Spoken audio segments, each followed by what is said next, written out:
Dans l'ombre d'un monde qui ne cesse de tourner sans nous, il existe un endroit étrange et calme, où ceux qui ont oublié leur chemin peuvent espérer se retrouver. L'école pour les personnes oubliées, comme on l'appelle, est un lieu secret, connu de peu, mais raconté dans des murmures. Et pourtant, c'est ici que commence l'histoire de ceux qui, un jour, avaient disparu dans les recoins sombres de leur propre existence. Je me tenais devant la grande porte en bois. Une porte ancienne dont les rainures semblaient se souvenir de chaque âme qui y était entrée. Le bois avait été usé par les années, son éclat un peu fané, mais il dégageait une étrange chaleur, presque rassurante. J'avais entendu parler de cet endroit, des rumeurs qui tournaient dans les coins sombres des cafés et des rues silencieuses. On disait que ceux qui s'y inscrivaient pouvaient retrouver leur essence perdue. Mais à quel prix? Un petit panneau à côté de la porte indiquait sobrement « L'école pour les personnes oubliées ». Mon cœur battait fort, mes mains moites. Il était trop tard pour faire marche arrière. Je n'avais plus rien à perdre. La seule chose que je savais, c'était que je devais entrer. Il y avait quelque chose en moi qui me poussait, quelque chose d'inexplicable, comme si le monde extérieur n'avait plus de prise sur ma volonté. J'avais été perdu pendant si longtemps, perdu dans un flot d'émotions et de souvenirs brisés, comme un morceau de puzzle sans image, un nom sans visage. Ici, peut-être, quelqu'un pourrait m'aider. Mais ce que je ne savais pas encore, c'est que tout ce que j'allais découvrir dans cette école ne serait que le début d'un voyage bien plus sombre que ce que je pouvais imaginer. Je poussai la porte. À l'intérieur, l'air était frais, légèrement parfumé par des herbes sèches et un bois vieux en équilibre entre passé et présent. Des rayons de lumière passaient par les fenêtres, projetant des ombres douces sur des étagères où s'empilaient des livres anciens, des objets sans utilité apparente et des papiers chiffonnés. C'était une école, mais pas comme celle que j'avais connue. Je n'étais pas seul. Plusieurs autres élèves étaient déjà là, chacun dans son coin, regardant sans vraiment voir. Tous avaient l'air un peu perdus, un peu désorientés, mais aussi curieux. Aucun d'eux ne m'adressa la parole, et je ne cherchais pas à en initier. Il y avait une sorte de silence entre nous, un silence lourd, chargé de secrets que chacun portait en lui comme des pierres dans un sac de voyage. Un homme s'approcha de moi, un sourire doux sur les lèvres, mais ses yeux, eux, brillaient d'une lueur mystérieuse. Il était grand, vêtu d'un long manteau noir, et il semblait faire partie de ce lieu, comme si cet endroit l'avait forgé. « Bienvenue », dit-il d'une voix calme, mais avec une autorité silencieuse. « Ici, vous apprendrez à retrouver ce que vous avez perdu. Mais souvenez-vous, ce que vous trouverez pourrait ne pas être ce que vous attendiez. » Je l'observais un moment, hésitant à répondre. La question qui trottait dans ma tête était la suivante. Qu'est-ce que je vais vraiment trouver ici? Tout le monde a son secret, ajouta-t-il en me lisant sûrement dans les yeux. N'oubliez jamais cela. Et sur ces mots, il disparut aussi silencieusement qu'il était venu. Je n'étais pas encore prêt à comprendre ce que tout cela signifiait, mais une chose était certaine. Cette école était tout sauf ordinaire. Elle cachait quelque chose de plus grand que des simples leçons. Chaque élève ici, comme moi, était en quête de quelque chose. Mais je me demandais, étais-je prêt à affronter mes propres ténèbres? Si vous êtes curieux de découvrir la suite de cette histoire fascinante, n'oubliez pas de laisser un like et de vous abonner pour ne pas manquer la prochaine partie. Le temps semblait se dilater dans cette école. Les heures se fondaient les unes dans les autres, comme si elles n'avaient pas de fin. Après la rencontre avec l'homme mystérieux, je n'avais plus de repères. J'étais là, oui, mais en même temps, je me sentais ailleurs. C'était un sentiment étrange de déconnexion, comme si ce lieu était une dimension parallèle. un endroit hors du temps et de l'espace. Les autres élèves se comportaient de manière presque mécanique, comme si l'enseignement ici n'était qu'un simple rituel qu'ils accomplissaient quotidiennement, sans véritable conviction. Parfois, je les croisais dans les couloirs, leurs visages marqués par la fatigue ou la contemplation. Aucun d'eux ne me regardait vraiment, et pourtant, il y avait une lueur dans leurs yeux, une lueur de reconnaissance. Ils savaient, eux aussi, qu'il y avait quelque chose de plus ici, mais ce plus n'était pas encore visible pour moi. Le matin suivant, un professeur entra dans la salle où nous étions regroupés. C'était une femme, âgée, mais sa posture droite et fière témoignait d'une expérience de vie intense. Elle avait l'air calme, presque trop calme. Elle prit place devant un tableau noir où des mots étrangers étaient inscrits dans une langue que je ne pouvais comprendre. Aucun d'entre nous ne se manifesta. L'homme mystérieux m'avait prévenu que nous devions écouter sans poser de questions. Et c'est ce que nous fîmes. Tout ce qui est perdu peut être retrouvé, commença-t-elle d'une voix ferme. Mais cela implique une profonde introspection. Vous allez chercher au fond de vous-même des choses que vous ne souhaitez pas toujours retrouver. Ces mots résonnèrent dans la pièce comme un écho. Je pouvais presque sentir une pression invisible m'envahir. Elle marqua une pause, puis ajouta « Aujourd'hui, vous allez commencer à comprendre ce que cela signifie, parce que comprendre votre passé, c'est la première étape pour retrouver ce qui vous manque. » Les élèves se mirent en cercle autour de la salle, et moi, j'étais coincé entre deux visages inconnus, des visages que je n'avais pas encore eu l'occasion d'observer de près. J'étais nerveux, je ne savais pas à quoi m'attendre. Une pensée me traversa l'esprit. Et si je n'étais pas prêt à retrouver ce que j'avais perdu? La professeure s'approcha de moi et me tendit un petit carnet noir, un carnet qui semblait vieux, usé par le temps. « Ce carnet vous appartiendra désormais, » dit-elle avec un léger sourire. « Écrivez-y ce qui vous vient à l'esprit, les souvenirs, les regrets, les moments heureux ou tristes. Laissez la plume guider vos pensées. » Je pris le carnet sans un mot, le regardant un instant. Il était presque vide, à l'exception de quelques pages, comme si lui aussi avait oublié quelque chose. En le tenant dans mes mains, je ressentais une étrange connexion, comme si ce carnet faisait partie de moi. Il n'était pas juste un objet, c'était une clé pour ouvrir quelque chose à l'intérieur de moi. Je n'étais pas seul à recevoir cet objet. Tous les autres élèves avaient aussi un carnet. C'était comme un rituel que nous devions accomplir ensemble. Chacun d'entre nous devait prendre le temps d'écrire, de se plonger dans ses propres pensées, de mettre par écrit ce qui nous échappait depuis si longtemps. Je commençais à écrire, tout en observant discrètement les autres autour de moi. Chacun semblait concentré, plongé dans une réflexion intense. Quelques-uns griffonnaient rapidement, d'autres semblaient hésiter, comme si leurs mains ne voulaient pas écrire ce qu'ils ressentaient.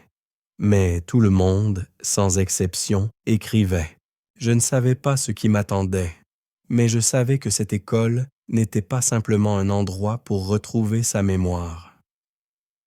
C'était un endroit où les âmes brisées cherchaient à se réparer, à se reconstruire.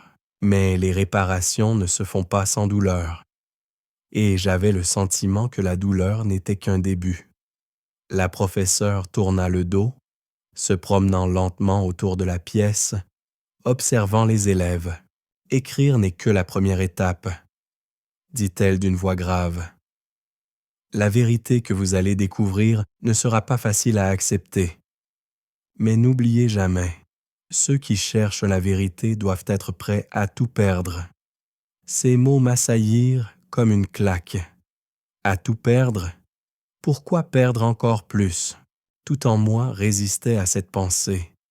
Mais une autre voix, plus profonde, me soufflait que c'était le seul moyen d'avancer. À la fin de la séance, la professeure nous laissa seuls dans la salle. Le bruit des plumes qui s'arrêtent sur le papier était presque le seul son que l'on entendait. Il résonnait comme un cri silencieux dans la pièce. Je savais qu'à partir de ce moment-là, rien ne serait plus jamais pareil.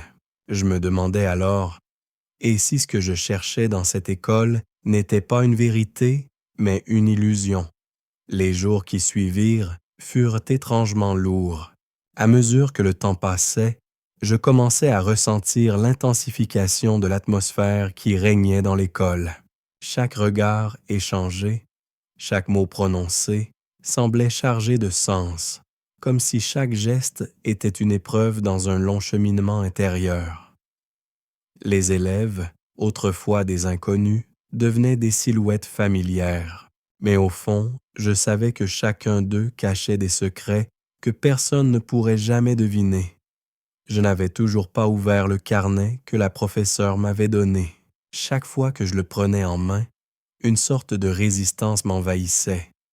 L'idée d'écrire sur moi-même, de dévoiler des souvenirs enfouis dans des recoins que je préférais oublier, me paralysait.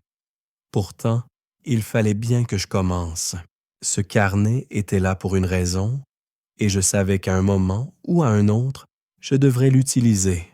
Un matin, alors que je me rendais dans la salle principale, je croisai une fille qui semblait particulièrement distante. Elle était assise à une table isolée, les yeux fixés sur son carnet. Son nom était Camille. Je ne savais pas grand-chose d'elle, à part qu'elle était l'une des plus jeunes de la classe. Elle avait une aura silencieuse, presque inaccessible. Ses cheveux noirs tombaient autour de son visage pâle, et il y avait quelque chose dans ses yeux, une lueur qui me rappelait une douleur que je ne pouvais pas identifier. « Tu écris ?» lui demandai-je timidement en m'asseyant en face d'elle. Elle tourna lentement son regard vers moi, comme si elle n'avait pas entendu ma question immédiatement. Puis, sans un mot, elle ouvrit son carnet et me le tendit. Il était couvert de mots, de gribouillages, mais aussi de dessins, des formes abstraites, des symboles que je n'arrivais pas à comprendre. Elle n'avait pas écrit de manière linéaire, mais plutôt comme un flot d'émotions brutes, d'impressions, de fragments de pensée. La plupart des pages étaient noircies par des passages barrés, des mots effacés. Je me sentis mal à l'aise de regarder, mais en même temps, quelque chose en moi me poussait à continuer. « Tu devrais commencer à écrire, » dit-elle enfin, sa voix basse mais déterminée. « Tu ne peux pas avancer sans ça. C'est la seule façon de comprendre. » Ces mots résonnèrent en moi. Je comprenais ce qu'elle voulait dire, mais une part de moi refusait toujours de l'admettre. Comment pouvais-je savoir que ce que j'écrivais serait vrai? Et si tout ce processus n'était qu'un moyen de me perdre davantage, de m'enfoncer dans un abîme de fausses croyances? Mais l'évidence était là. Je n'avais pas le choix. Je devais suivre cette voie, aussi incertaine fût-elle. Je pris mon propre carnet dans mes mains, le sentant froid et étrangement lourd. J'étais pris entre deux mondes. Celui de la réalité, avec ses illusions et ses mensonges, et celui de cette école, où tout semblait déformé par une vérité que personne n'osait encore affronter pleinement. Je tournai la première page du carnet.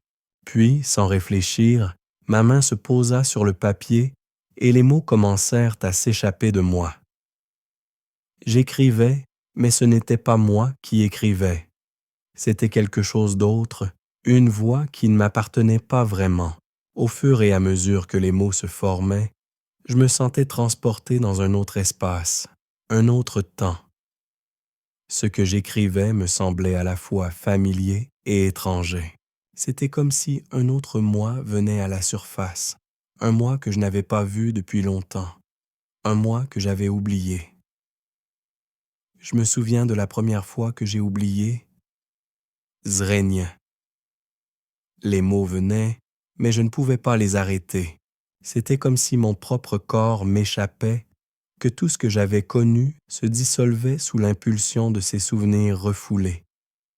Il y avait une douceur dans l'écriture, mais aussi une douleur cachée sous chaque phrase. Des bribes de mon enfance, des moments d'oubli qui revenaient peu à peu, des visages, des lieux, des sons. Je n'avais pas réalisé que Camille s'était levée et s'était éloignée, me laissant seul dans ma contemplation. Le carnet était devenu un miroir où se reflétait mon passé. Mais ce n'était pas encore tout. Au fur et à mesure que j'écrivais, une image commença à se dessiner dans mon esprit, un visage que j'avais oublié, un visage que je ne voulais pas retrouver. Je fermai brusquement le carnet, le cœur battant. Je ne voulais pas aller plus loin. Pas encore. Il y avait des souvenirs qui m'effrayaient, des souvenirs que je savais trop bien ne pas vouloir affronter. Mais alors que je me levais pour quitter la pièce, je vis un autre élève, plus loin, qui m'observait silencieusement. Il avait un regard perçant, comme s'il savait déjà ce que j'étais en train de traverser. Un regard familier, mais étranger à la fois.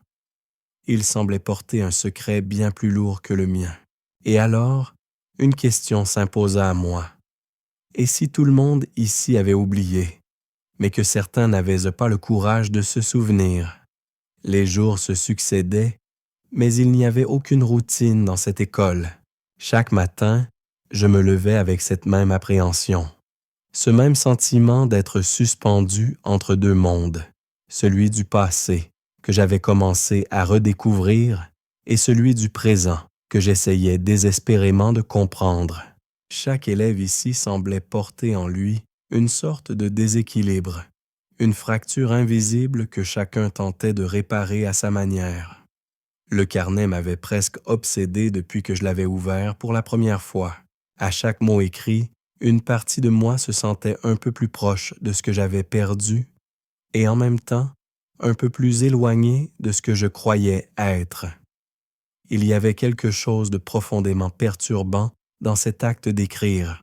C'était comme si j'étais en train de déterrer un passé qui, une fois révélé, ne pourrait plus jamais être ignoré.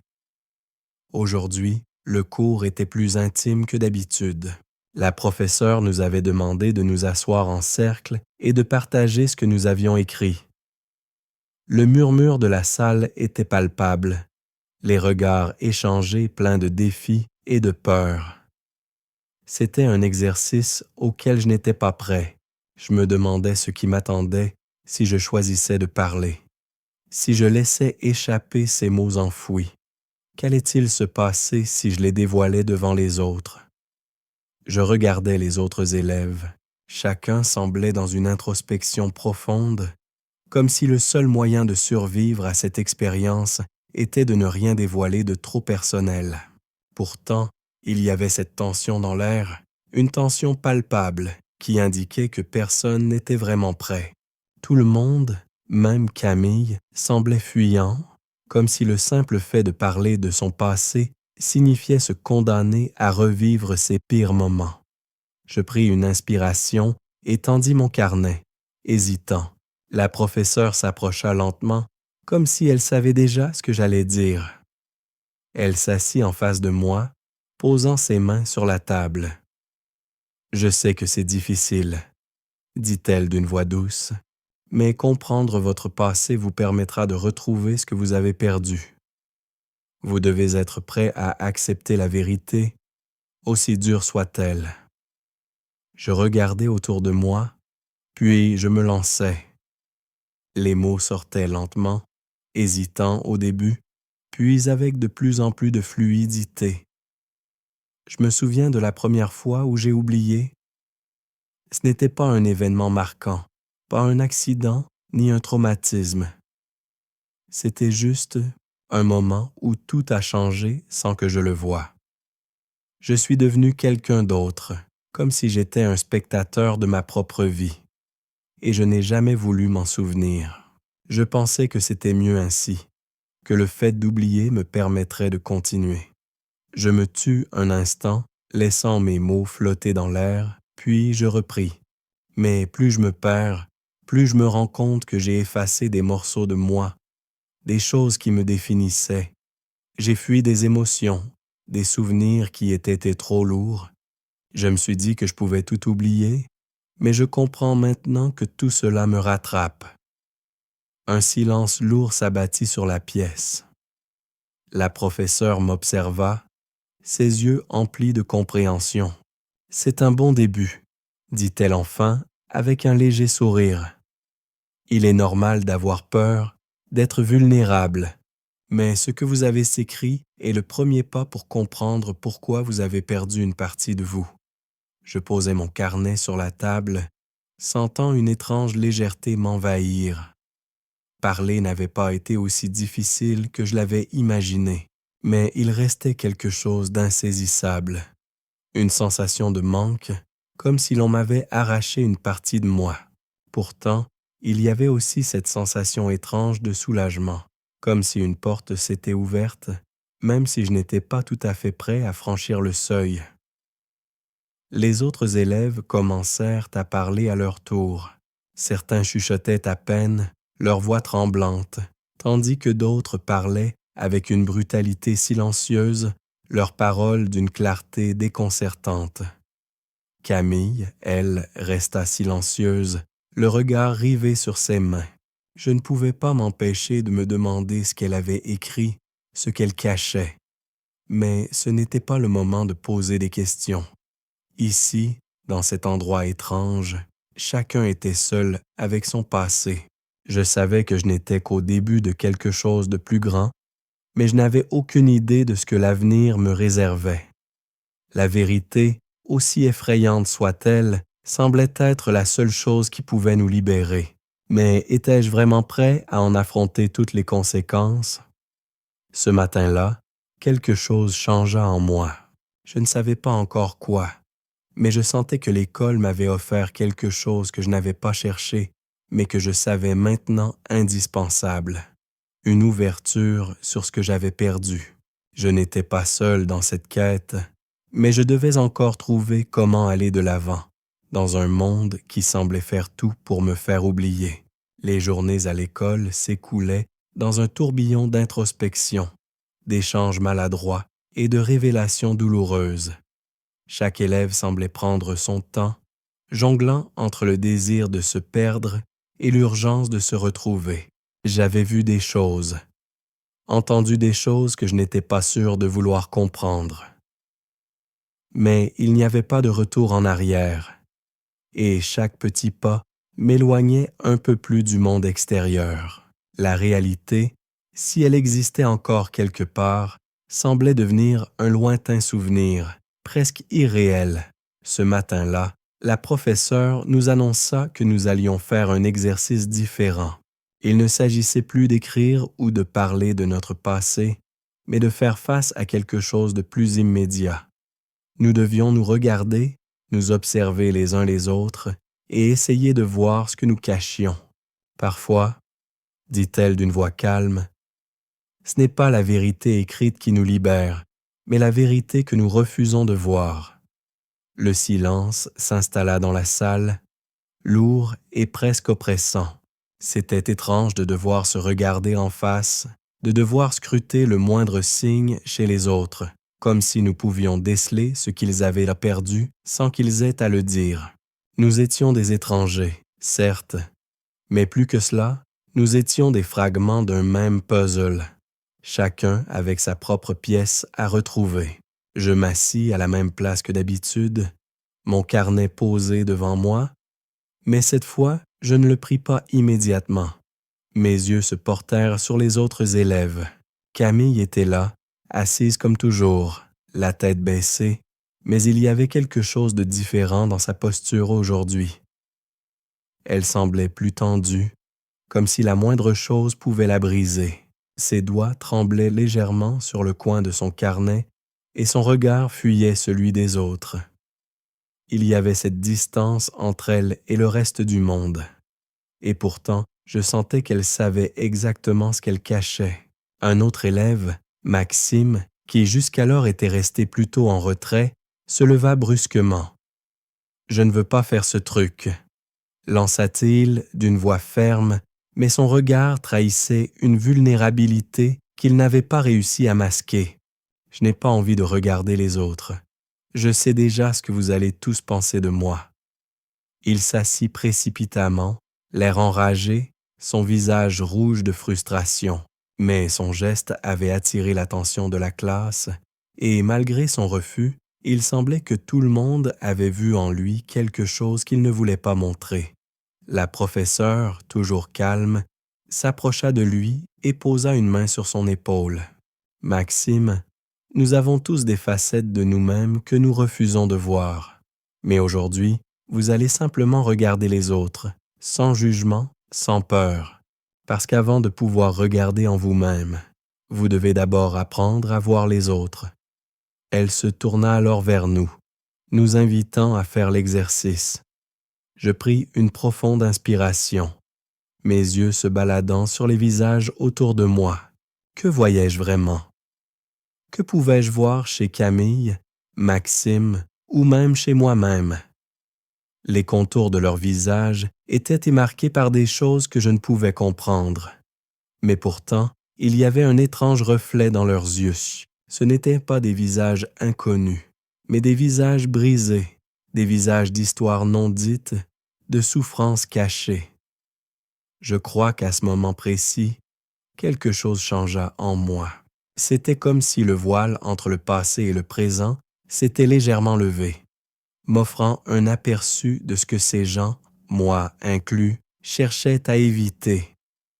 Peut-être que tout ce que nous voulions, c'était oublier la douleur, oublier les erreurs, oublier les pertes. Mais la vérité, aussi terrifiante soit-elle, ne pouvait être ignorée plus longtemps. Je fixai Camille un moment, cherchant à deviner ce qu'elle cachait. Et puis, lentement, j'observais les autres élèves, leurs regards fuyants, leurs gestes discrets, comme s'ils cherchaient à se protéger de quelque chose de plus grand qu'eux. Et là, dans cette atmosphère chargée de non-dits, j'eus l'intuition que la réponse que je cherchais n'était pas dans le carnet, ni dans les paroles des autres, mais dans l'invisible. L'exercice prit fin bien plus rapidement que ce que j'aurais imaginé. Nous étions tous épuisés, non pas physiquement, mais émotionnellement, comme si chacun d'entre nous avait plongé dans un abîme qu'il n'était pas prêt à affronter. Mais je sentais qu'une porte s'était ouverte, même si nous ne l'avions pas encore franchie. Plus tard, pendant le dîner, je vis Camille se lever, son visage pâle, son regard fuyant à nouveau. Elle se dirigea vers la porte, sans un mot, et je la suivis du regard, me demandant où elle allait, ce qu'elle allait faire, ce qu'elle allait fuir cette fois. Mais je n'avais pas de réponse. Tout ici semblait à la fois trop clair et trop flou pour que l'on puisse vraiment comprendre.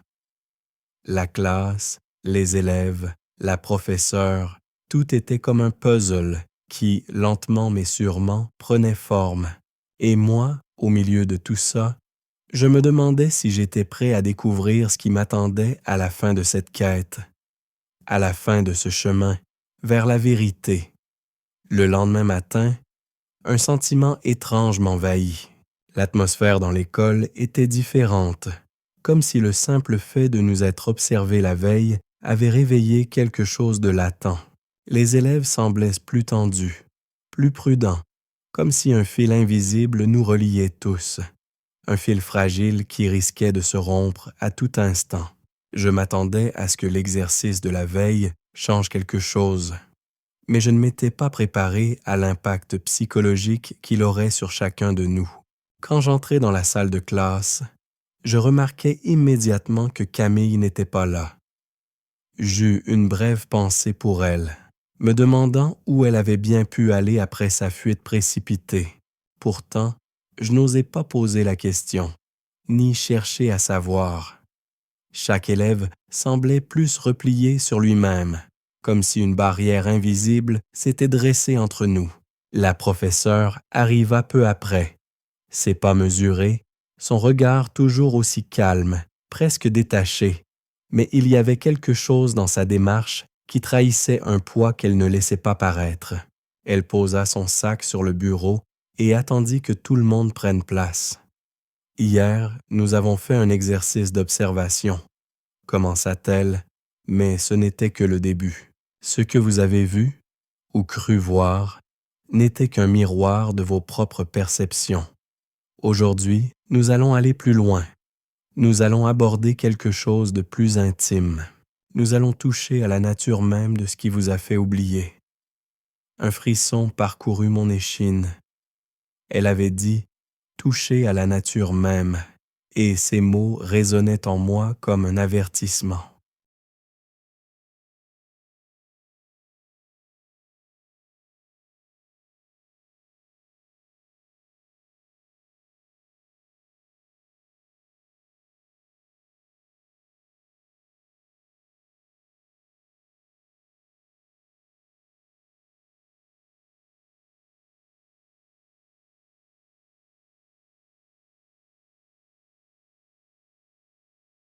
Qu'est-ce qui pouvait être plus intime que ce que j'avais déjà découvert? Que cachait vraiment cette école? Et pourquoi nous forçait-elle à affronter des facettes de nous-mêmes qui nous effrayaient tant? Elle se tourna alors vers le tableau et inscrivit 3 mots simples: l'oubli, la perte, la vérité. Elle les regarda un instant, puis se tourna vers nous. Ce que vous oubliez, vous le perdez. Et ce que vous perdez, vous tentez de le retrouver. Mais la vérité, elle, est ailleurs. Parfois, la vérité n'est pas ce que l'on pense. Parfois, la vérité vous chasse, et non l'inverse. J'étais sur le point de poser une question, mais quelque chose dans ses yeux m'arrêta. C'était comme si elle savait exactement ce que je voulais dire, comme si toutes mes pensées étaient inscrites sur mon visage. Elle m'observait attentivement, puis secoua lentement la tête. « Pas de questions pour l'instant, » dit-elle d'une voix douce mais ferme. « Vous en saurez plus à mesure que vous allez comprendre. » Elle nous fit signe de prendre nos carnets. « Aujourd'hui, vous allez écrire à propos de la perte. Pas ce que vous avez perdu de façon concrète. Non. Vous allez écrire à propos de ce que vous avez perdu dans votre âme, dans votre cœur, ce que vous avez laissé derrière vous, consciemment ou non. » Les mots résonnaient en moi. Perdre quelque chose dans l'âme, c'était une notion qui m'effrayait. Et pourtant, je savais que c'était exactement ce que j'avais vécu. La perte n'était pas toujours quelque chose de tangible, quelque chose qu'on pouvait toucher ou voir. Parfois, c'était quelque chose qu'on portait à l'intérieur, dans l'obscurité de soi. Je pris une profonde inspiration et commençai à écrire. Mon stylo glissait lentement sur le papier, mes pensées devenant plus claires à chaque mot que je posais. La perte de ma propre identité, la perte de ma capacité à aimer et à faire confiance, la perte de ma paix intérieure. Chaque ligne me faisait sentir un poids sur mes épaules, mais en même temps, j'avais l'impression de faire un pas de plus vers la vérité. Lorsque je levai enfin les yeux, je vis que tous les autres étaient plongés dans le même exercice. Le silence dans la pièce était lourd, mais d'une manière presque apaisante. Personne ne parlait, personne ne se souciait de ce que faisaient les autres. C'était comme si, à cet instant précis, tout le monde était absorbé par sa propre recherche de ce qu'il avait perdu. Soudain, un cri perça le silence. Je levai les yeux, le cœur battant. Camille venait d'entrer dans la pièce, le visage pâle et marqué par des signes évidents de détresse. Elle regarda la professeure, ses yeux brillants de larmes non versées. « Je ne peux pas, commença-t-elle avant de se taire. La professeure s'avança lentement vers elle, sa présence apaisante mais autoritaire. « Calme-toi, Camille. Nous allons en parler. Viens ici. » Camille s'assit au centre de la pièce, entre les élèves, comme si elle voulait se confier à tout le monde. Elle serra son carnet contre elle, ses mains tremblantes, et commença à parler d'une voix faible. « Je l'ai perdue. J'ai perdu ma sœur. Je l'ai laissée derrière moi. Et je ne pouvais pas la retrouver. Elle était tout ce que j'avais, et je l'ai laissée partir sans pouvoir l'empêcher. Je l'ai perdue à cause de ma propre faiblesse. » Ses mots étaient brisés, chaque syllabe semblait déchirée. C'était comme si une partie de son âme s'échappait à travers ses paroles. Je me sentis soudainement très petit, trop petit pour comprendre tout ce qui se passait ici. Mais une chose était sûre, nous étions tous liés par cette même perte. Nous avions tous des parties de nous-mêmes que nous avions laissées derrière, des morceaux que nous essayions désespérément de retrouver. La professeure, toujours aussi calme, s'assit près d'elle et posa une main sur son épaule. « Camille, la perte fait partie de ce processus. Nous devons accepter que certaines choses ne peuvent être récupérées, mais la vérité, elle, sera toujours là pour ceux qui osent la chercher. » Après la scène avec Camille, une étrange tranquillité se posa sur la salle. Elle ne parlait plus, ses yeux perdus dans un vide qu'aucun de nous n'osait combler. Mais le silence, au lieu d'être lourd de jugement, semblait peser d'une manière bien plus douce. La professeure ne fit aucune remarque. Elle laissa Camille dans sa contemplation, dans son absence. Mais moi, je ne pouvais m'empêcher de la regarder, d'essayer de comprendre ce qui venait de se passer, ce qui avait poussé Camille à partager une telle partie de son âme. La vérité que la professeure évoquait, celle que nous devions chercher, ne semblait plus aussi lointaine. Il était évident que tout ici n'était qu'une préparation à quelque chose de plus grand, quelque chose qui risquait de nous transformer irrémédiablement. Pourtant, l'angoisse de ce que nous allions découvrir grandissait en moi. Le reste de la journée se déroula dans une sorte de lenteur, un rythme presque irréel où tout paraissait décalé, comme si le temps lui-même était suspendu. En fin de journée, lorsque la sonnerie retentit, personne ne se précipita vers la sortie. Chacun d'entre nous semblait suspendu à une réflexion intérieure, partagée entre le désir de fuir et l'envie d'affronter la vérité de ce lieu. Je n'étais pas seul à avoir peur de ce qui allait suivre.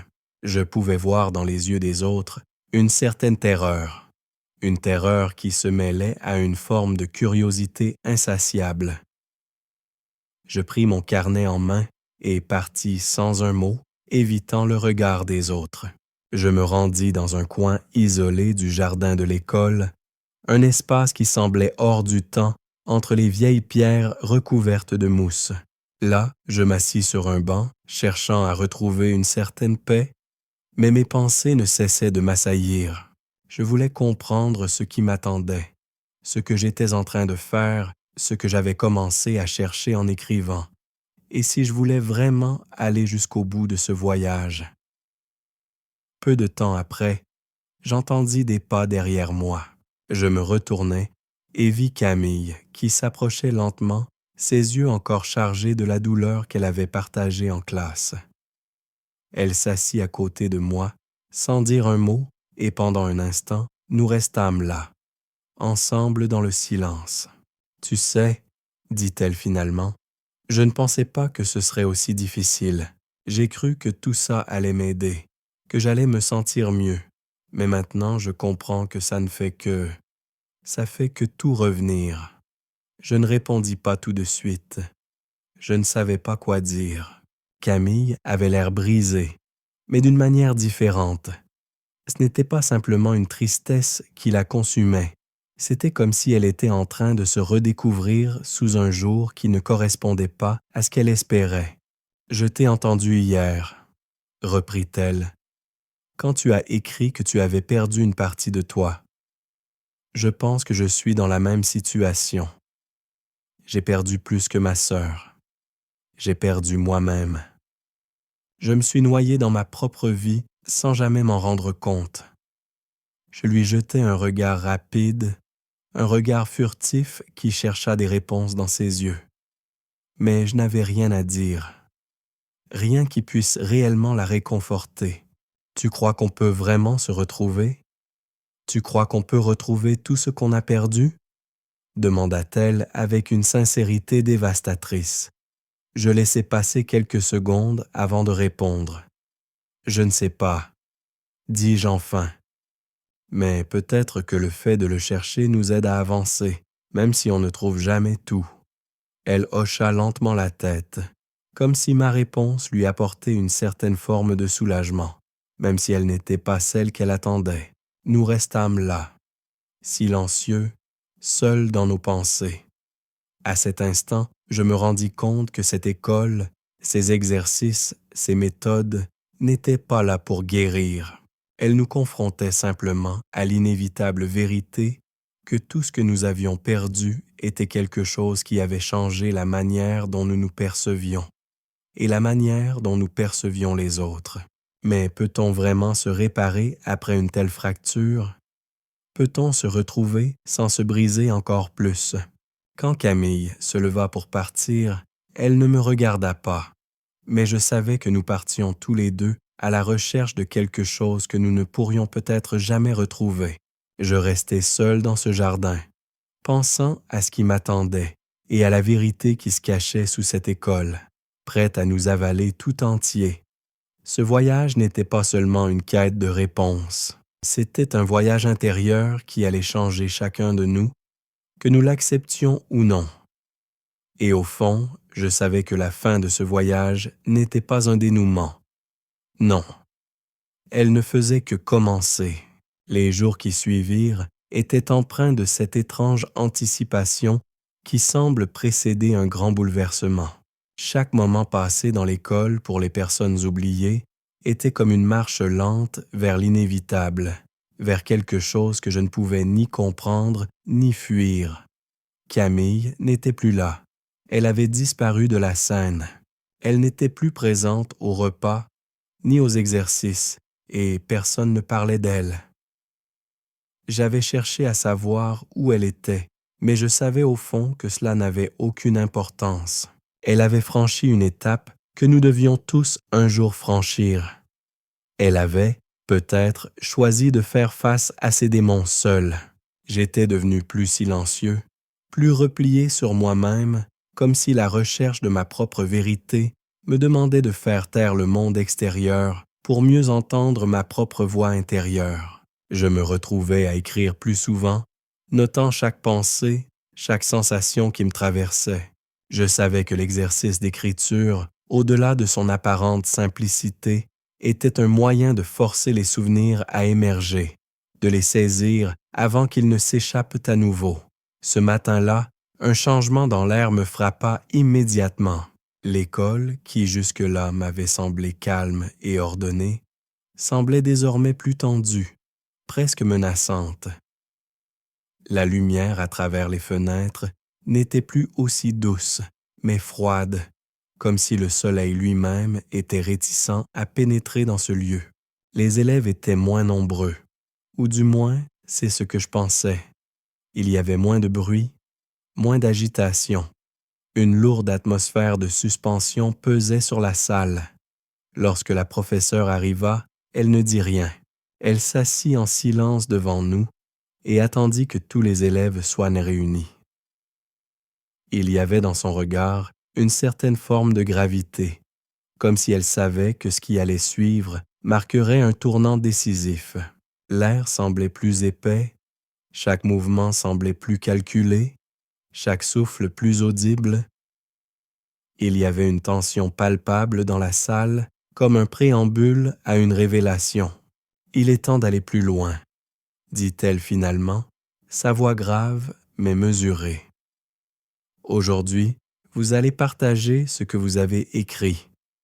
Pas seulement les faits, vous allez parler de ce que vous avez ressenti, de ce que vous avez découvert de vous-même. Vous allez parler de ce qui vous a amené ici.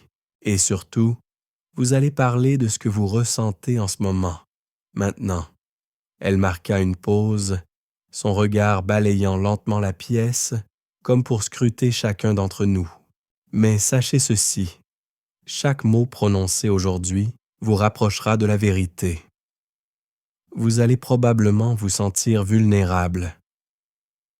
Vous allez peut-être vous découvrir sous un jour que vous n'aviez pas envisagé, mais c'est cela, le chemin de la guérison. Les élèves se regardèrent un instant, comme s'ils cherchaient à évaluer la sincérité de ces mots. Je les observais, les regards fuyants, les mains crispées, tous plongés dans leurs pensées. Chacun savait que ce moment marquerait une étape cruciale dans notre parcours, mais personne ne semblait prêt à faire ce saut. J'étais moi-même rempli d'une angoisse palpable à l'idée de devoir parler à mon tour. Mon carnet était posé devant moi. Mais ce que j'avais écrit jusque-là semblait trop insignifiant, trop mince par rapport à ce que cette école nous demandait de découvrir. Je pris une grande inspiration. La pression dans la pièce était devenue insupportable. Un à un, les élèves commencèrent à parler. Certains parlaient d'événements tragiques, d'autres de moments où ils avaient échoué à se battre, à se défendre. Les histoires se succédaient, une plus sombre que l'autre, mais toutes étaient liées par un point commun. Chacune d'entre elles portait en elle une forme de perte, une perte d'innocence, une perte d'amour, une perte de soi. Quand ce fut enfin mon tour, je sentis mon cœur s'emballer. J'avais écrit, certes, mais mes mots étaient restés là, prisonniers de mes pensées. Les prononcer à voix haute serait une toute autre expérience. Je levai lentement les yeux vers la professeure. Elle me sourit doucement, comme pour me donner la permission de commencer. Je suis ici parce que j'ai oublié, commençai-je d'une voix plus faible que je ne l'aurais voulu. J'ai perdu des parties de moi-même, des morceaux que je croyais insignifiants, mais qui se sont avérés essentiels. Je me suis perdu dans une quête de vérité que je ne comprenais pas vraiment. J'ai écrit, mais ce que je voulais écrire n'est toujours pas sorti. J'ai peur de ce que je pourrais trouver si je continue. Peur de ce que cela pourrait signifier, peur de ce que j'ai réellement oublié. Je marquais une pause, cherchant mes mots. Mais en même temps, je sais que je ne peux pas avancer sans regarder cela en face. Chaque jour que je passe ici, chaque mot que j'écris m'amène un peu plus près de ce que j'ai perdu. Et peut-être qu'au bout du compte, je retrouverai ce que j'ai effacé. Ou peut-être que je serai une version différente de ce que j'étais. Mes mains tremblaient, mais je les cachais sous la table. Le silence qui suivit mes mots semblait lourd de significations non dites. La professeure, d'un simple geste, me donna la permission de m'arrêter, mais elle ne dit rien. Elle n'avait pas besoin de parler.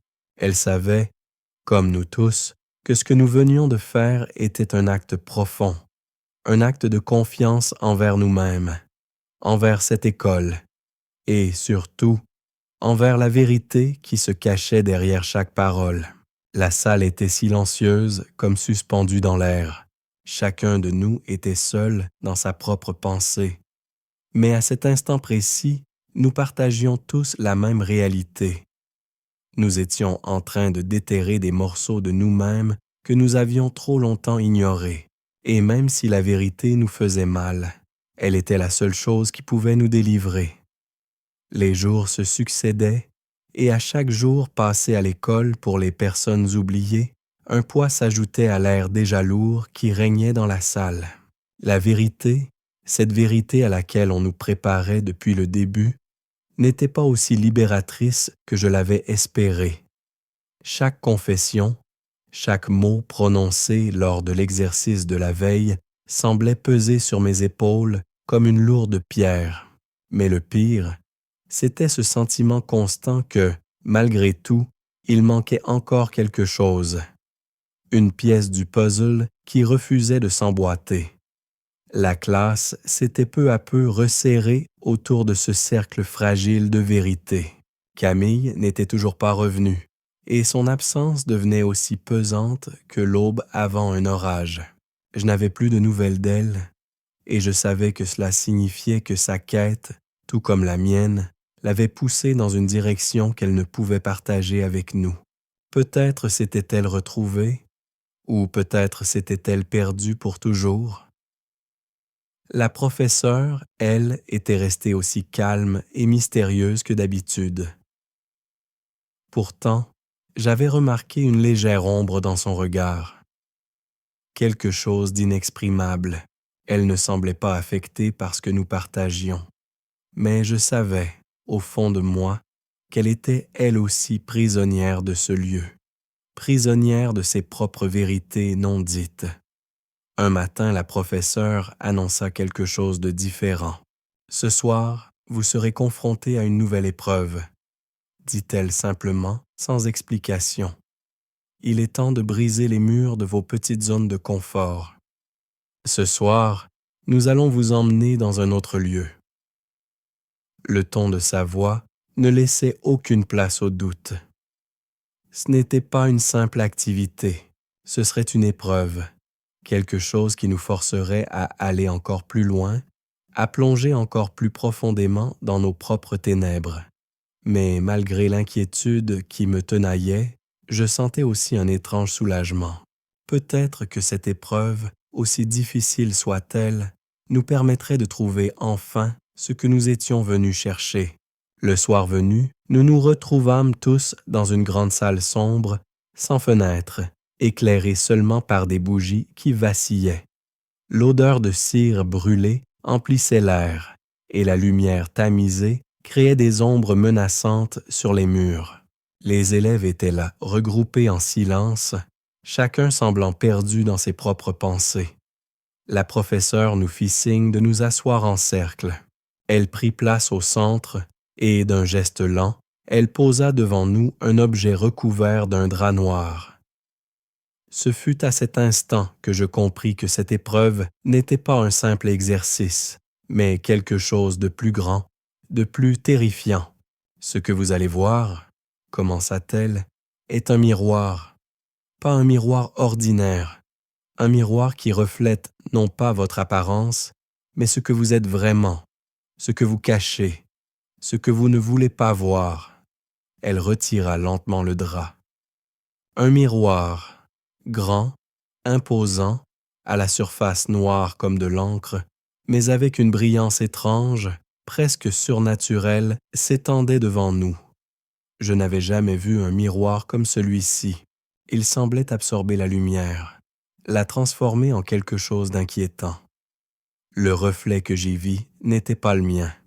C'était un autre visage, un visage qui me ressemblait, mais qui n'était pas moi. La professeure expliqua que chacun d'entre nous devrait se tenir devant ce miroir, un par un, et regarder ce qu'il y voyait. Pas d'interrogation, pas de question, juste une confrontation avec ce que le miroir nous montrait. Chaque élève allait devoir faire face à la partie la plus sombre de lui-même. Je me levai, mon cœur battant la chamade. Il n'y avait pas de retour en arrière. Je m'avançai, mes jambes tremblantes, jusqu'au miroir, et ce que je vis alors fit naître en moi un froid glacial. Le visage qui me regardait n'était pas celui que je portais chaque jour. Ce visage était marqué par des cicatrices, des fissures, des brèches. Il semblait vieillissant, fatigué, épuisé. Je me sentais comme un étranger face à ce reflet d'un homme que je ne reconnaissais pas, un homme que j'avais ignoré pendant trop d'années. « Qu'est-ce que tu vois ?» demanda la professeure, sa voix calme mais tranchante. Je n'arrivais pas à détourner les yeux du miroir. Chaque détail de ce visage me frappait de plein fouet. Les yeux fatigués, la bouche tendue, l'expression vide. C'était moi, mais en même temps, ce n'était pas moi. C'était l'image de l'homme que j'étais devenu à force d'éviter la vérité, de me perdre dans des illusions. C'était l'homme que je pensais avoir abandonné, et pourtant, il se tenait là, en face de moi. Je ne pouvais pas répondre. Que pouvais-je dire face à un reflet qui dévoilait tout ce que j'avais enfoui, tout ce que je n'avais pas voulu voir? Et puis, une pensée fugace me traversa l'esprit. Si ce miroir est la vérité, alors suis-je prêt à accepter tout ce qu'il me montre? Je m'éloignai lentement du miroir, mon esprit envahi par une confusion profonde. Je n'étais pas prêt à tout voir, à tout comprendre. Mais la professeure me regardait intensément comme si elle savait que je n'avais vu que la surface. Et ce n'était qu'un début. L'épreuve du miroir avait laissé un goût amer dans ma bouche, comme une vérité trop lourde à digérer. Chaque élève, après m'avoir observé, sembla réagir de manière différente. Certains étaient visiblement perturbés, d'autres restaient figés, comme si le simple acte de regarder leur propre reflet avait révélé des aspects d'eux-mêmes qu'ils avaient passé leur vie à ignorer. Mais moi, j'étais ailleurs. Le visage que j'avais vu n'était pas simplement celui d'un homme fatigué, il était celui d'un homme brisé, déchiré par des années de fuite. Un homme qui n'avait jamais osé se confronter à son passé.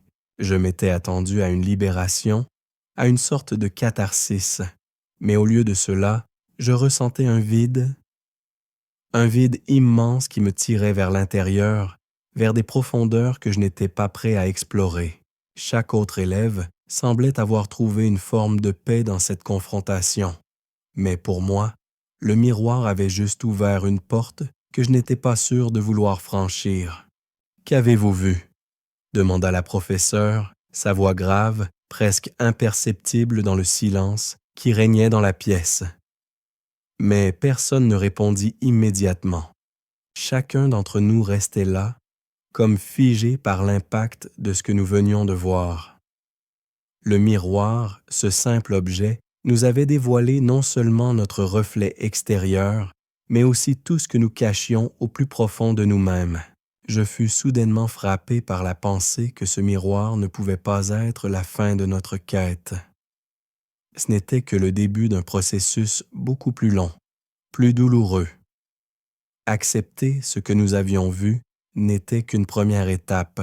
La question était maintenant de savoir si nous serions capables de transformer ce que nous avions découvert en quelque chose de plus grand, de plus significatif. Ou si, comme beaucoup avant nous, nous choisirions de fuir.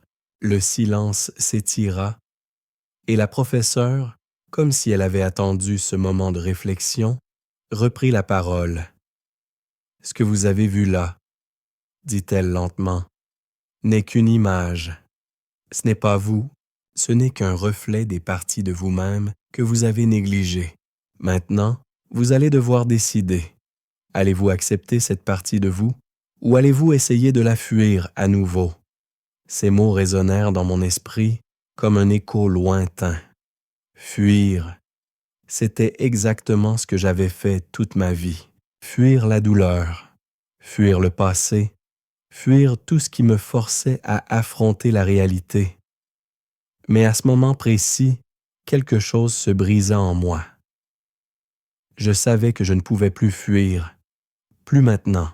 La professeure nous regarda un à un, son regard perçant, comme si elle savait déjà ce que nous allions choisir. « Il est temps de faire un choix, » dit-elle enfin, ces mots lourds de sens. Ce n'est qu'en acceptant ce que vous êtes, en embrassant cette partie oubliée de vous-même, que vous pourrez retrouver ce que vous avez perdu. Mais cela exige du courage. Cela exige que vous vous regardiez en face, sans détourner les yeux. Je fermai les yeux un instant, respirant profondément. Le courage. Le mot tournait dans ma tête, comme une phrase écrite en lettres de feu. Le courage de regarder la vérité en face. Le courage de ne pas fuir. Quand je rouvrirai les yeux, je devrais être prêt. Prêt à accepter ce que j'avais vu. Prêt à laisser cette vérité m'envahir, peu importe combien elle faisait mal, car il n'y avait pas de retour en arrière. Nous étions tous ici pour une raison. Et cette raison ne pouvait être ignorée. La professeure fit un pas en arrière. nous observant toujours, mais d'un regard plus doux cette fois. La vérité ne se cache pas, elle vous attend. C'est à vous de la saisir. Ce n'était plus une simple école. Ce n'était plus un simple lieu de rééducation ou de découverte personnelle. C'était une épreuve, un chemin douloureux mais nécessaire. Et nous étions tous, sans exception, obligés de le parcourir. À travers les brumes de notre passé, à travers les fissures de notre âme, nous devions tous affronter ce qui nous faisait peur. Un à un, les élèves passèrent devant le miroir, se confrontant à leur propre vérité. Certains étaient visiblement perturbés, d'autres se tenaient droits, les yeux pleins de détermination. Chacun choisissait de regarder, ou non, ce qu'il avait vu, et cela marquait une nouvelle étape dans notre processus. Et même si certains semblaient trop prêts à avancer, je savais au fond de moi que rien ne serait jamais aussi simple. La vérité était là, devant nous, mais l'accepter était un tout autre défi. Je n'étais plus simplement un étudiant dans cette école. Je faisais partie de quelque chose de plus grand, de plus profond. Le chemin que j'avais entrepris allait me mener là où je n'étais pas prêt à aller, mais il n'y avait plus de retour possible. Ce miroir m'avait ouvert les yeux, et maintenant je devais faire face à ce qu'il me montrait. La semaine qui suivit l'épreuve du miroir fut marquée par un silence étrange. Les élèves étaient plus distants, plus prudents, comme si chacun avait besoin de digérer ce qu'il avait vu. Il y avait cette atmosphère lourde, une sorte de calme avant la tempête. Pourtant, en moi, tout bouillonnait. Ce que le miroir m'avait montré ne m'avait pas quitté. Je n'arrivais pas à me débarrasser de ce visage brisé, ce reflet d'un moi que j'avais voulu oublier. Je passais mes journées à me demander pourquoi il avait fallu que je voie cela. Pourquoi fallait-il qu'on se confronte à tout ce qui nous faisait mal pour avancer? La vérité, comme l'avait dit la professeure, était en nous, mais qui pouvait réellement la supporter? Le matin, je me levais avec cette même impression d'être emprisonné dans un tourbillon qui m'échappait. L'école était toujours là, inébranlable, avec ses murs, ses fenêtres grillées et ses promesses de guérison. Mais plus rien ne semblait aussi simple qu'au début. Nous étions tous passés de l'autre côté du miroir, et je savais que, d'une manière ou d'une autre, nous serions tous transformés. Ce jour-là, la professeure nous réunit à nouveau dans la grande salle. Elle nous observa un instant avant de prendre la parole. « Vous avez tous vu ce qui se cachait en vous, » dit-elle lentement. Certains ont accepté leur reflet, d'autres ont choisi de l'ignorer. Mais il est maintenant temps de passer à l'étape suivante. Ce que vous avez vu ne doit pas vous détruire. Vous devez l'intégrer, l'accepter et l'utiliser. Ces mots résonnaient dans l'air lourd de la pièce, comme une promesse inquiétante. Personne n'osait parler. Il y avait comme une peur collective de ce qui allait suivre. Ce soir, continua-t-elle, vous allez rencontrer ceux qui vous ont précédés, ceux qui ont déjà traversé ce chemin et qui ont appris à maîtriser cette vérité.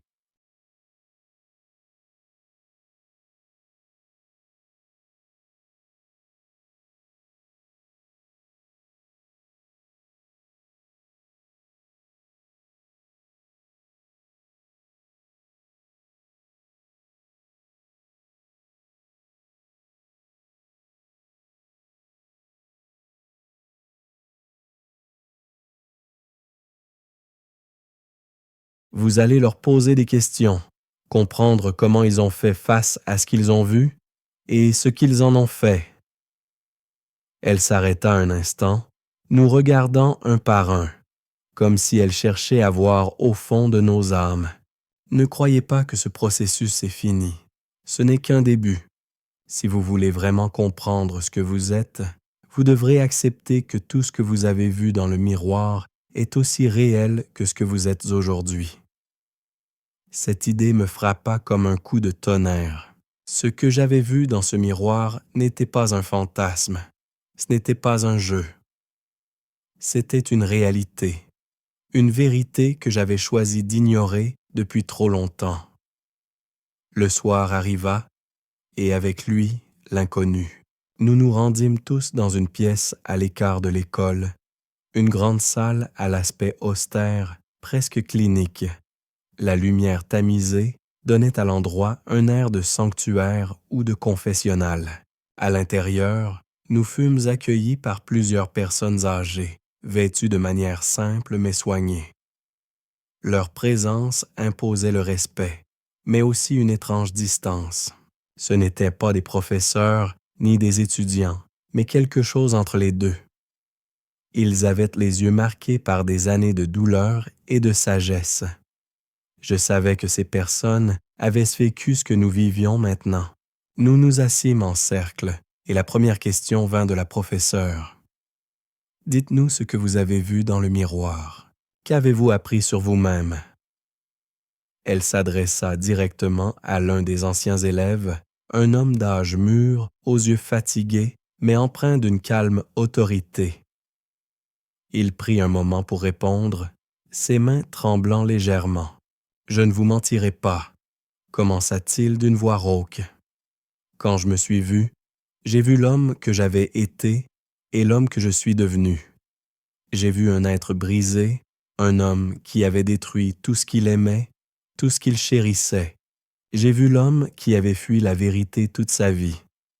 Mais j'ai aussi vu un homme qui, au fond, voulait réparer les morceaux cassés, même s'il savait que certaines pièces ne pouvaient jamais être recollées. Ces mots frappèrent comme un marteau. Je réalisais alors que nous n'étions pas ici pour guérir tout de suite. Nous étions ici pour affronter ce que nous avions été et accepter ce que nous étions devenus.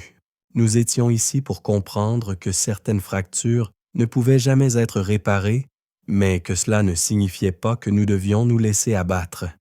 La femme qui était à côté de lui prit la parole. « Pour moi, » dit-elle doucement, « ce fut plus compliqué. Ce que j'ai vu n'était pas un visage brisé, mais un masque. Un masque que j'avais porté toute ma vie pour cacher la peur, la honte. J'ai vu le visage de l'innocence perdue, un visage que j'avais tué en essayant de fuir ma douleur. Mais le miroir m'a montré quelque chose d'encore plus difficile. Ce masque, c'était moi aussi. » Ces paroles résonnèrent dans ma tête. Le masque que nous portons tous inconsciemment. Ce que nous montrons au monde n'est pas toujours la vérité, mais une image façonnée pour nous protéger. Pourtant, comme elle l'avait dit, il arrive un moment où ce masque nous emprisonne et nous sommes forcés de nous en débarrasser, peu importe le prix. Un silence lourd s'installa dans la pièce après ces mots. Nous étions tous là, en face de nos vérités. Nous devions les accepter, les comprendre, mais surtout, nous devions trouver un moyen de vivre avec elles.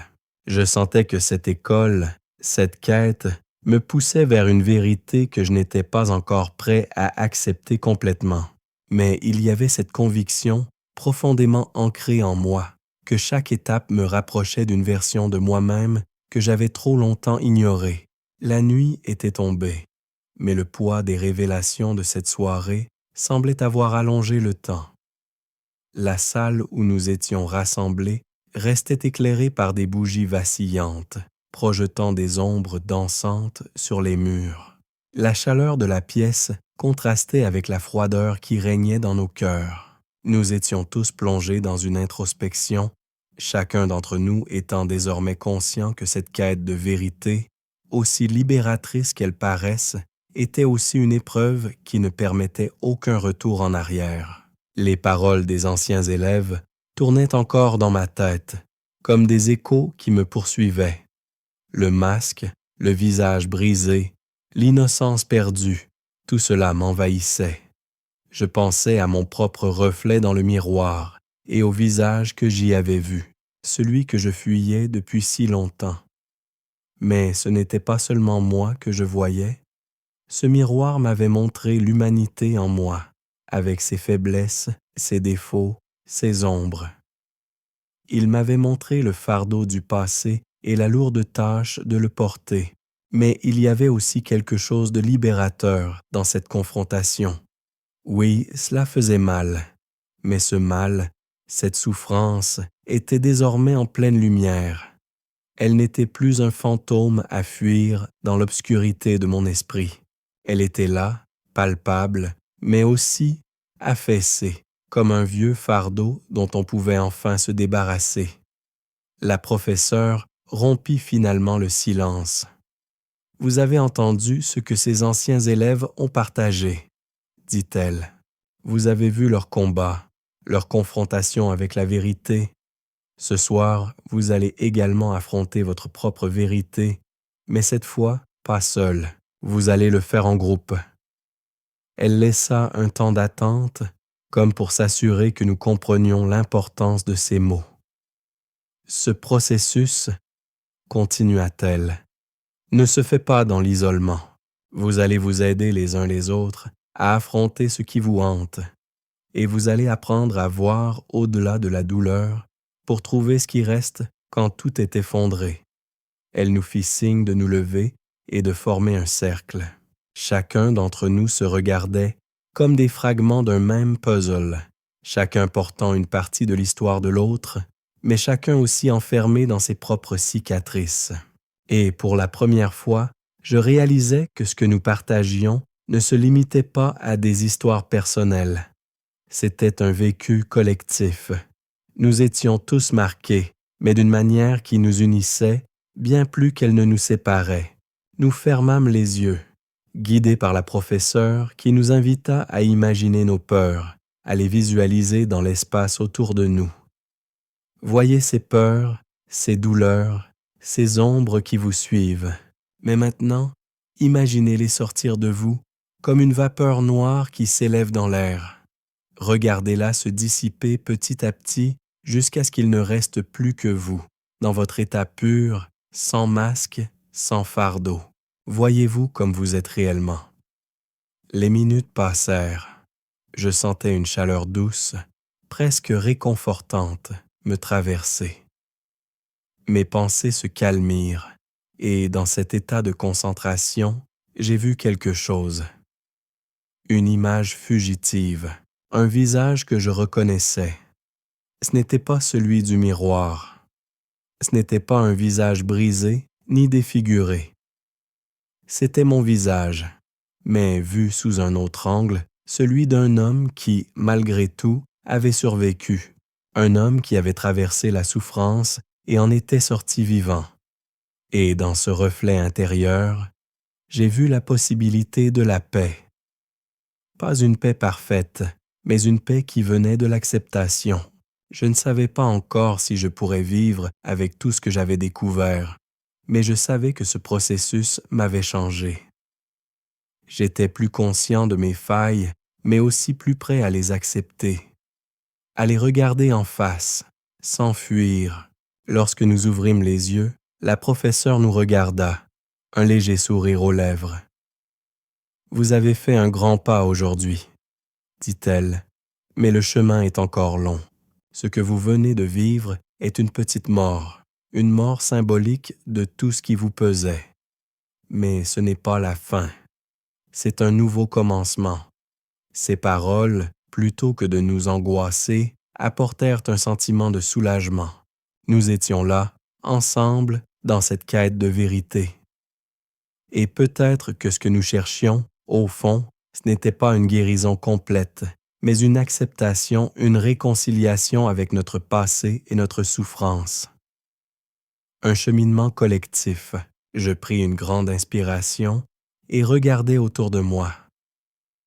Le regard des autres élèves avait changé.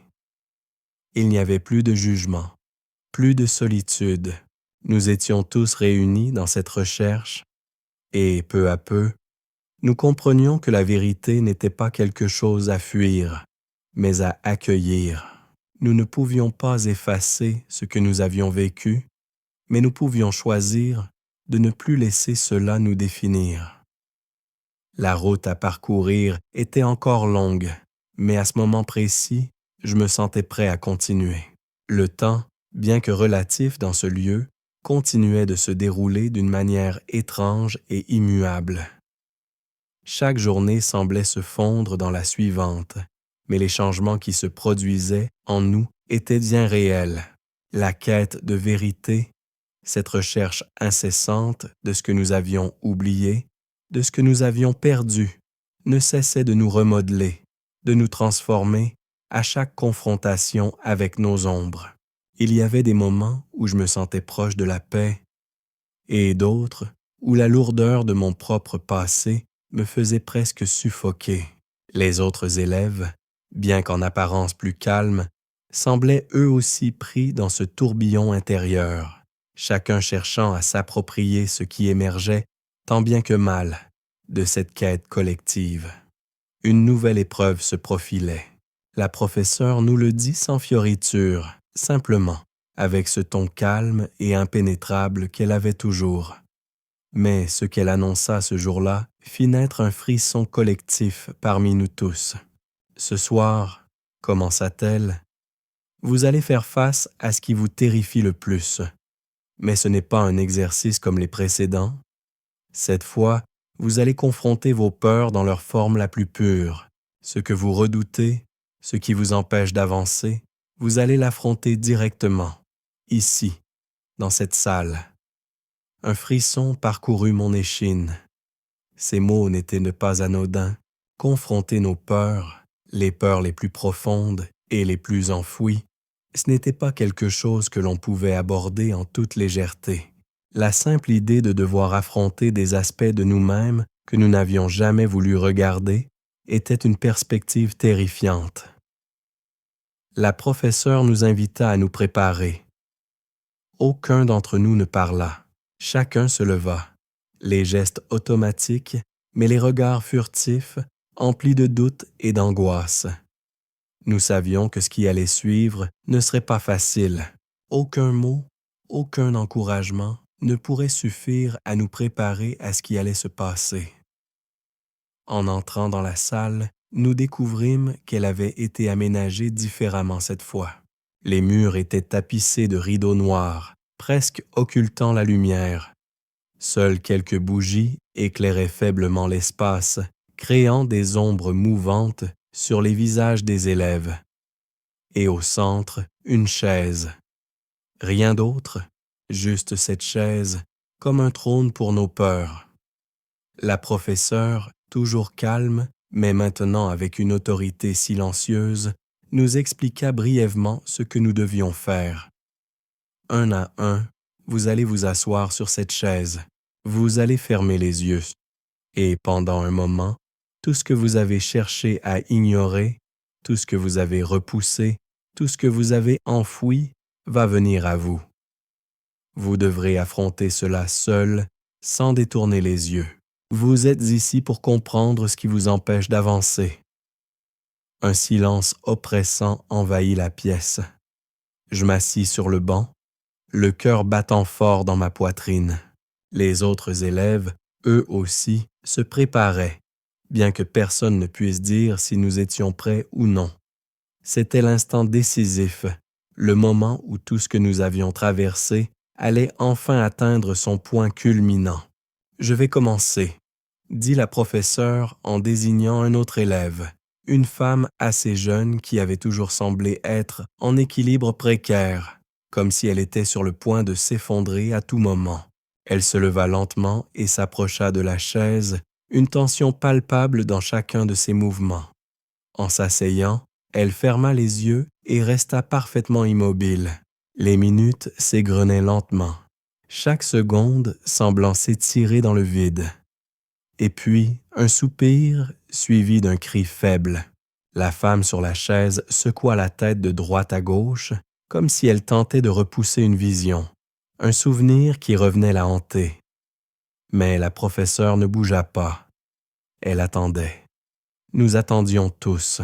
Et puis, d'une voix brisée, la jeune femme murmura, les mots comme une confession qu'elle avait trop longtemps cachée. Je vois ma sœur, La voir se noyer et ne pas pouvoir la sauver, je n'ai rien fait. J'étais trop faible. J'ai tourné le dos.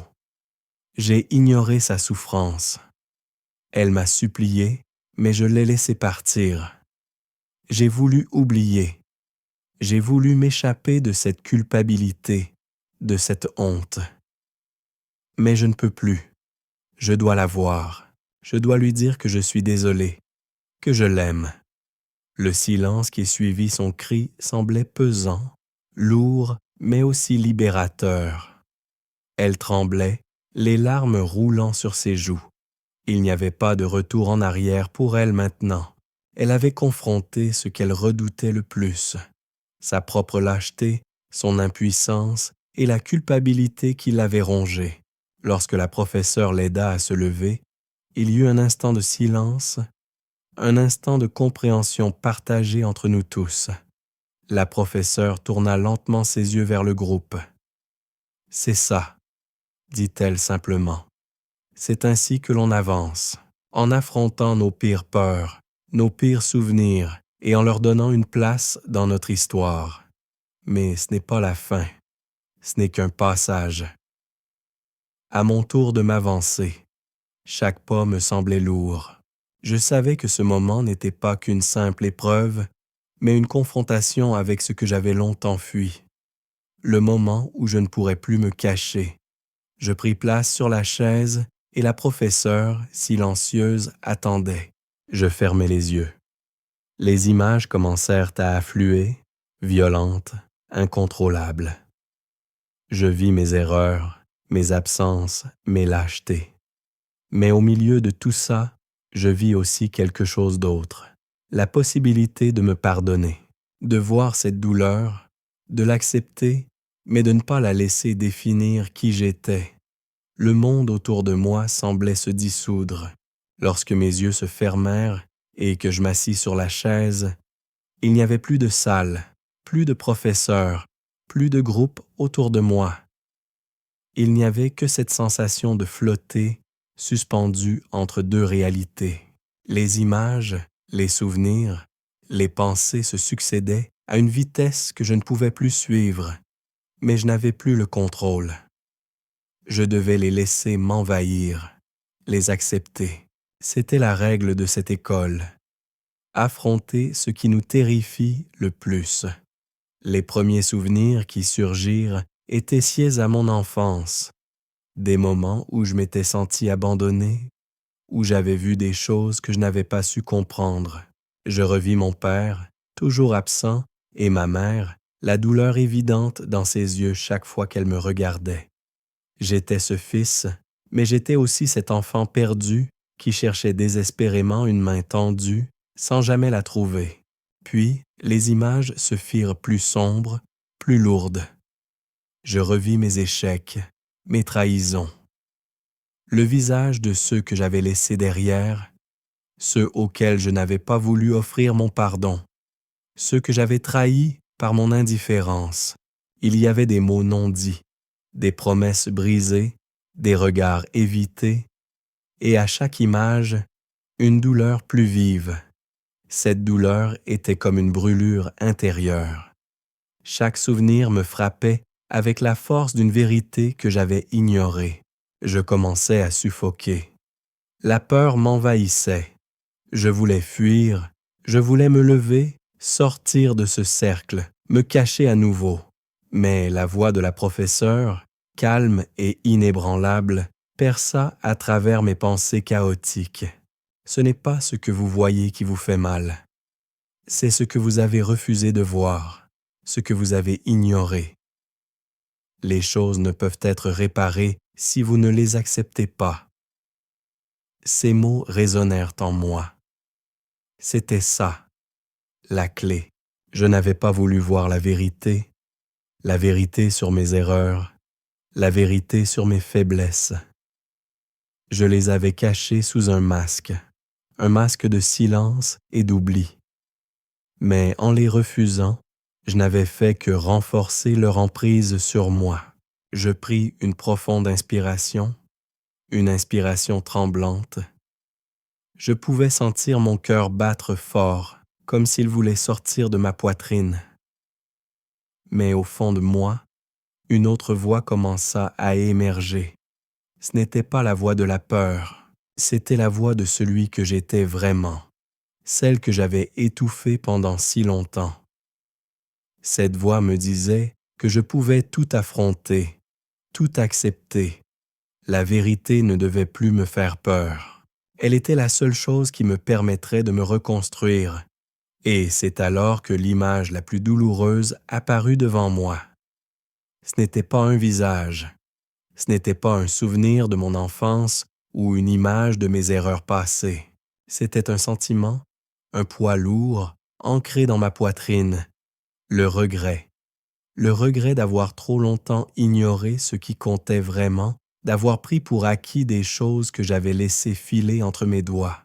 Ce regret me serrait, me comprimait. Mais quelque chose changea. La douleur ne disparaissait pas, mais elle devenait moins tranchante, moins insupportable. Elle se transformait. Je compris alors. Ce n'était pas une question de réparation immédiate, de guérison instantanée. Ce que je devais accepter, c'était que tout cela faisait partie de moi, de mon histoire. Le regret, la culpabilité, la douleur, tout cela faisait partie du processus, mais c'était aussi la condition nécessaire pour grandir, pour avancer. Peu à peu, je sentis mes respirations se calmer. Je n'étais plus emporté par ce flot de pensées. Les images qui m'avaient envahi se dissipèrent lentement, comme la brume au matin. Quand je rouvris les yeux, je vis la salle autour de moi. La lumière était douce, presque réconfortante, et je me sentais étrangement léger. Pas débarrassé de tout, mais libéré d'une partie de ce fardeau intérieur. La professeure se tenait devant moi, silencieuse, observant mes réactions. « Vous avez vu ce que vous deviez voir », dit-elle finalement, sa voix douce, mais empreinte de cette sagesse qui me semblait infiniment plus grande que la mienne. Ce que vous avez vécu ce soir n'est pas un aboutissement, c'est un pas vers une version de vous-même que vous n'avez pas encore entièrement découverte. Elle marqua une pause. Mais maintenant, il vous appartient de décider. Vous pouvez vous laisser définir par ce que vous avez vu, ou vous pouvez l'utiliser pour créer quelque chose de nouveau, quelque chose de plus grand que votre passé.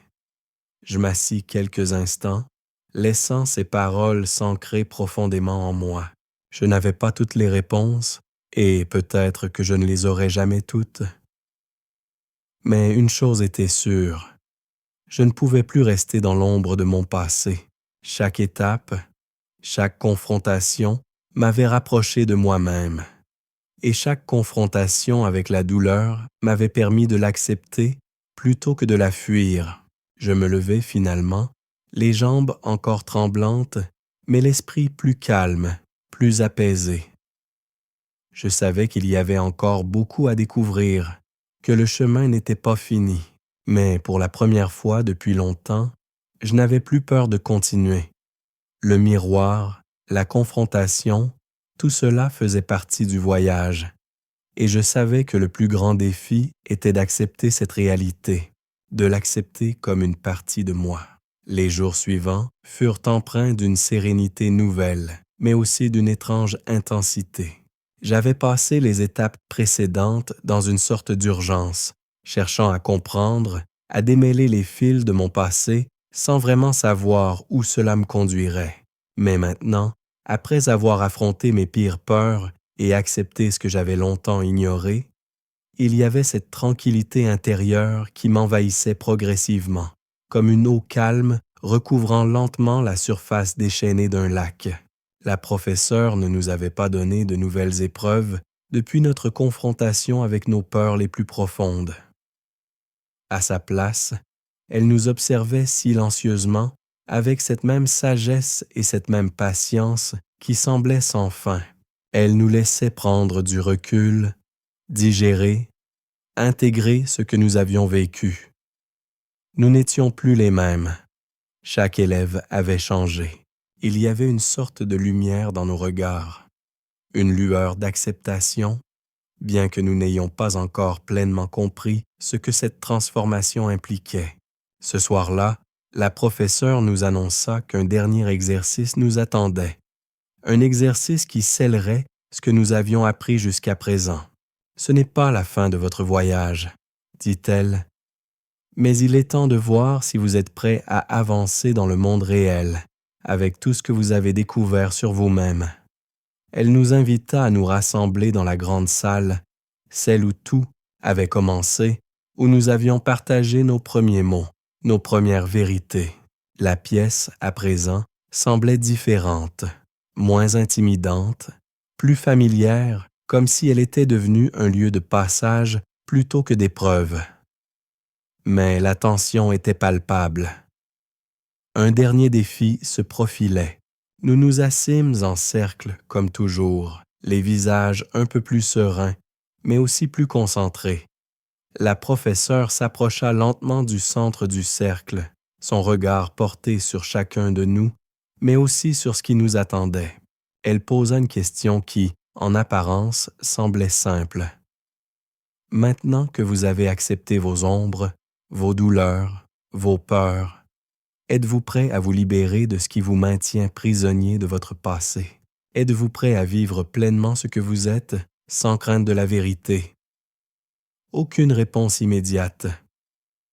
Chacun de nous restait là, absorbé par la question. La professeure ne nous pressait pas. Elle savait que la réponse viendrait de nous-mêmes, en nous, au moment où nous serions prêts à l'accepter. Votre vérité, ajouta-t-elle doucement, n'est pas une prison, c'est une clé qui ouvre la porte de ce que vous pouvez devenir. Je fermai les yeux un instant, et cette fois, il n'y avait plus d'hésitation. La vérité n'était plus quelque chose que je fuyais. Ce n'était plus un fardeau, c'était, comme elle l'avait dit, une clé. Une clé pour avancer, pour comprendre que mon passé ne devait pas définir mon avenir. Ce que j'avais été n'était qu'une étape, une partie de mon chemin, mais ce n'était pas tout ce que j'étais. Quand je rouvris les yeux, je vis les autres élèves, tous semblant avoir fait le même travail intérieur. Leur regard était plus clair, plus affûté, comme si, ensemble, nous étions prêts à franchir cette dernière porte. Nous n'étions plus prisonniers de nos histoires, de nos ombres. Nous étions, pour la première fois, maîtres de notre propre destin. Et ce n'était pas une libération facile. Ce n'était pas une fin dans le sens où nous aurions trouvé toutes les réponses.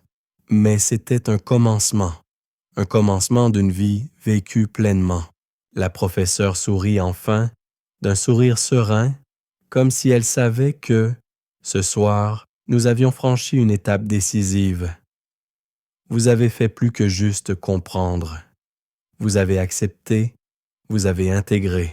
Maintenant, vous allez pouvoir avancer, non plus dans l'ombre, mais dans la lumière de votre propre vérité. Elle marqua une pause, puis ajouta d'une voix plus douce, presque murmurée. N'oubliez jamais que ce que vous avez découvert ici, dans cet endroit, n'est pas limité à ce cadre. Vous portez cette vérité en vous, à chaque instant. Elle vous accompagne, elle vous guide. Le silence qui suivit ces mots n'était pas lourd, mais apaisé, empli d'une compréhension partagée. Il n'y avait plus de mots à ajouter. Nous avions traversé des épreuves difficiles, mais c'étaient des épreuves nécessaires, des épreuves qui nous avaient appris que la véritable libération ne venait pas de la fuite, mais de l'acceptation de tout ce que nous avions été et de ce que nous choisissions de devenir. La professeure nous fit signe de nous lever, un dernier geste symbolique. Nous étions prêts, nous avions le pouvoir, désormais, de franchir la porte, de quitter cette école pour ceux qui avaient oublié, non pas en tant qu'élèves, mais en tant qu'individus éveillés à leur propre réalité. Et au fond, ce voyage ne faisait que commencer.